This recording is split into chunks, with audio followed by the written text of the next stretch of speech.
Bonjour, c'est Jean Descartes. Bienvenue au cœur de l'histoire.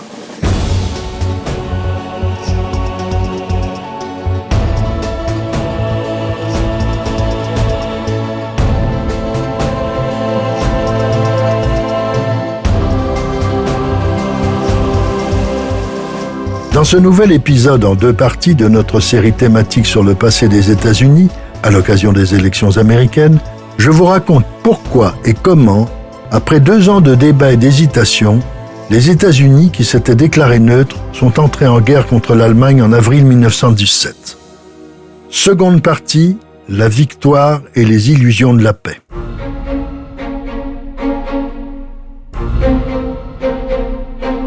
Lorsqu'elle débarque à Boulogne fin octobre 1917, les troupes américaines inexpérimentées sont aussitôt prises en charge par des instructeurs français. C'est également l'armée française qui fournit l'armement dont les hommes ont besoin, y compris l'artillerie et l'aviation. Commandé par le général Pershing, le corps expéditionnaire va comprendre au début 5 divisions. La 42e, surnommée la division Arc-en-Ciel et dont le commandant en chef est le colonel MacArthur, comprend 27 000 hommes. Contrairement aux premières recrues, grâce à leur chef, ils sont impeccablement équipés en fusils neufs, uniformes, casques, masques à gaz et véhicules de transport. Ils sont encadrés par des officiers sortis de West Point qui sont des compagnons de MacArthur. Ces troupes fraîches vont provoquer l'envie du général Pershing. Il manque lui-même d'hommes et de matériel pour ses propres unités, arrivées 4 mois plus tôt. MacArthur n'hésite pas une seconde, il envoie immédiatement un télégramme au secrétaire d'État américain à la guerre. Pershing a l'intention de découper la Division Rainbow pour compléter les autres. Cela revient à ruiner une division d'élite entraînée pour opérer comme un tout et à ruiner le moral de soldats fiers d'appartenir à la Rainbow. Demande action immédiate pour sauver la division parrainée par le président Wilson lui-même. Quelques jours plus tard, le général Pershing est invité à renoncer à son initiative. Avec son caractère affirmé, le bouillant MacArthur vient de signer son premier coup d'éclat. Incontestablement, ce jeune officier a un bel avenir devant lui. Les unités de Pershing montent au front à Lunéville, en Lorraine, le 2 novembre.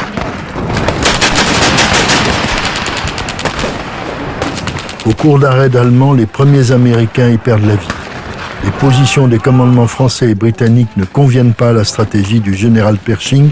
Il déclare « J'étais résolument hostile à l'idée de me convertir en agence de recrutement pour les Anglais et pour les Français. Telle était l'opinion du War Department. Nous avions certes conscience des difficultés, mais il fut définitivement entendu que nous procéderions en organisant nos propres unités de A à Z et en mettant sur pied, aussi rapidement que possible, une armée distincte, bien à nous. » Après 10 mois de débats au sein de l'état-major allié, le 14 mai 1918, la décision souhaitée par Pershing est enfin prise.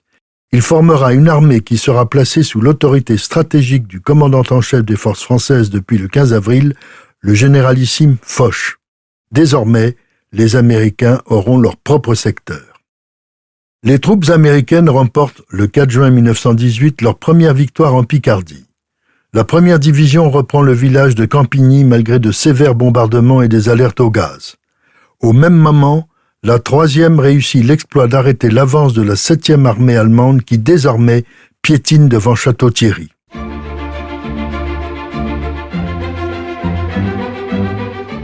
Les Allemands n'ont pas réussi à briser les défenses américaines autour de la Ferté-Milon. La 2e division des Marines va tenir durant 3 semaines les hauteurs du Bois-Belleau, au nord-ouest de la ville, et repousse tous les assauts allemands.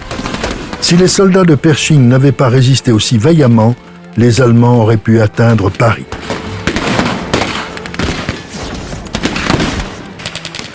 Selon l'état-major français, Bois-Belleau est un véritable Verdun pour les marines. Chaque mètre de terrain a été pris et repris plusieurs fois, jusqu'à ce qu'il conserve définitivement la zone le 25 juin.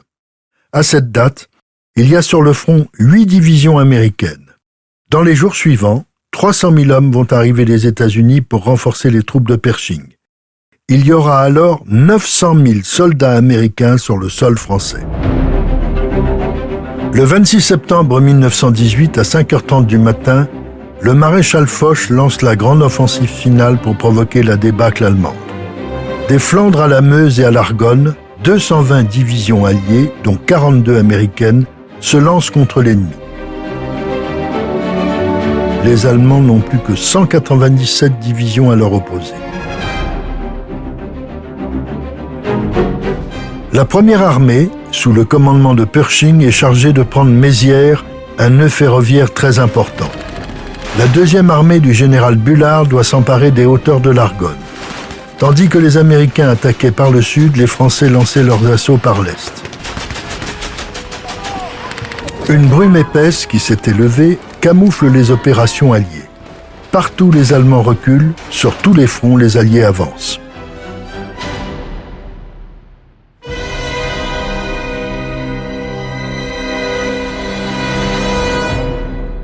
Les conséquences du succès de l'offensive alliée provoquent une révolution en Allemagne.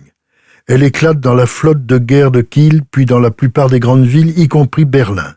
L'empereur Guillaume II abdique le 9 novembre et se réfugie aux Pays-Bas, où l'exil lui est accordé. Le chancelier, le prince Max de Bade, demande l'armistice.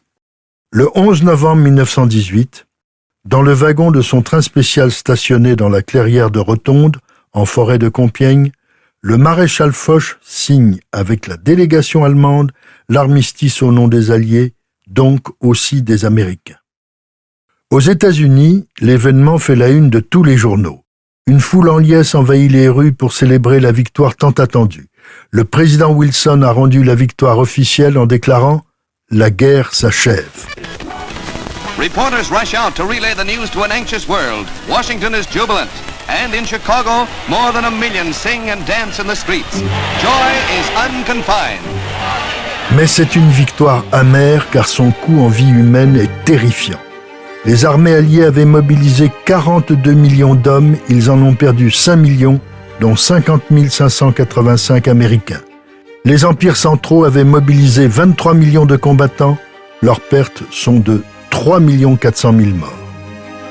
Les Américains, Pershing en tête, vont cependant participer au défilé de la victoire sur les Champs-Élysées. Dès le 4 décembre 1918, le président Wilson est à bord du navire qui le conduit en France.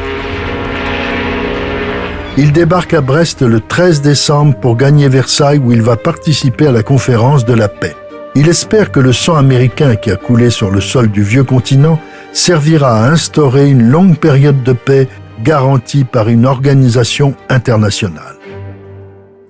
La présence à Paris puis à Versailles du président Wilson trouble l'opinion américaine. C'est la première fois dans l'histoire des États-Unis qu'un président quitte son pays pour participer à des négociations de paix. Est-ce bien conforme à la Constitution? On ne le sait, mais cette absence prolongée provoque un malaise. Quant aux autres participants à la conférence de la paix, ils s'étonnent car Wilson est le seul chef d'État à y prendre part. Tous les autres sont des premiers ministres ou des présidents du Conseil et des ministres des Affaires étrangères. Le roi George V est irrité par le premier discours que prononce le président américain lors d'un déjeuner à l'Élysée le 14 décembre. Il ne mentionne même pas les sacrifices britanniques consentis pendant la guerre. Le souverain confie à son secrétaire privé que Wilson est insupportable. Il le décrit comme un professeur entièrement froid et académique, un homme odieux.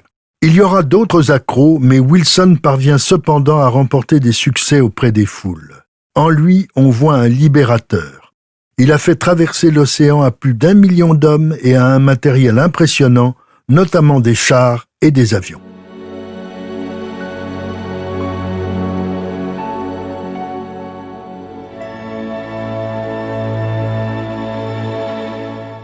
Le 14 février 1919, le président des États-Unis profite de la conférence de la paix pour réunir à Paris les alliés victorieux. Il leur propose son grand projet, la création d'un organisme international destiné à préserver la paix dans le monde et à veiller à sa prospérité.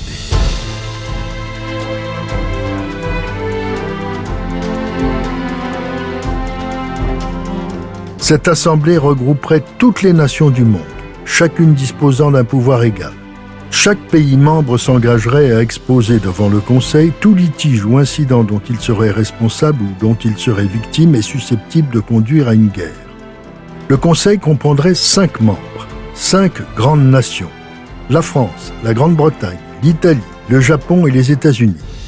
Il serait chargé d'arbitrer les différends et de proposer des solutions. Tout État qui refuserait de se plier à ces décisions s'exposerait à des sanctions économiques, voire à une intervention armée de la part des pays membres. Cet organisme s'appellerait la Société des Nations. Inutile de dire que les responsables européens ne sont pas du tout enchantés des projets de ce prophète d'un nouvel ordre mondial. Dans l'ensemble, ils n'y croient guère. Leurs inquiétudes sont encore renforcées par le fait que Wilson dispose de moyens de pression considérables pour imposer ses vues. Il va, en effet, exiger que la création de la Société des Nations soit une des clauses du traité de paix. Les négociations vont être laborieuses. Les oppositions entre Wilson, Clemenceau et le Premier ministre britannique Lloyd George sont nombreuses. Les délégués italiens sont furieux car on leur refuse des extensions territoriales, notamment en Istrie, qui leur avaient été promises lors de leur entrée en guerre en 1915. Wilson se mêle de tout. Il est assisté par une armée d'experts de toutes sortes. À Versailles, il y aura 1300 conseillers, en grande partie américains. On peut rappeler qu'au fameux congrès de Vienne, qui avait réorganisé l'Europe après les guerres napoléoniennes, on n'en comptait que 14. Le traité final va tout de même s'éloigner du projet américain initial. En ce qui concerne l'Allemagne, elle sera plus durement frappée que ne le voulait Wilson. Finalement, la délégation des anciens empires centraux, les vaincus et les délégations alliées signent, le 28 juin 1919, dans la galerie des glaces du château de Versailles, le traité de paix. En réalité, cet accord boiteux porte en lui les germes de la Seconde Guerre mondiale. Exactement le contraire de ce que souhaitait Wilson. Les frustrations italiennes feront naître le fascisme de Mussolini et les brimades excessives subies par l'Allemagne porteront Hitler au pouvoir.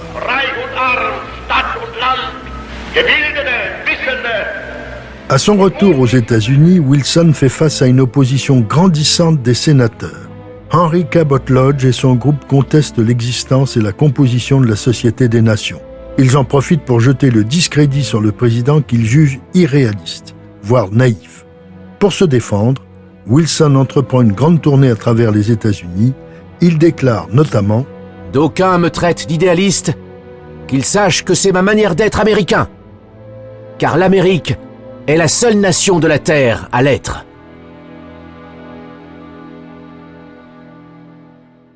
À Washington, le 19 mars 1920, cela n'empêchera pas le Sénat de rejeter la ratification du traité de Versailles. 49 sénateurs ont voté pour. Il en manquait 7 pour atteindre la majorité requise des 2/3. Le rejet est motivé par la création de la Société des Nations. Le rêve de Wilson s'écroule. Les États-Unis n'en seront pas membres. Et elle n'empêchera pas un entre-deux-guerres chaotique et la Seconde Guerre mondiale. La présence des États-Unis aurait-elle changé quelque chose? Impossible de le savoir. Ce qui est sûr, en revanche, c'est que les Américains ont été un élément déterminant de la victoire alliée en 1918. Pour la Seconde Guerre mondiale comme pour la Première, ils mettront du temps à intervenir, mais finalement, leur implication sera à nouveau déterminante dans l'issue du conflit.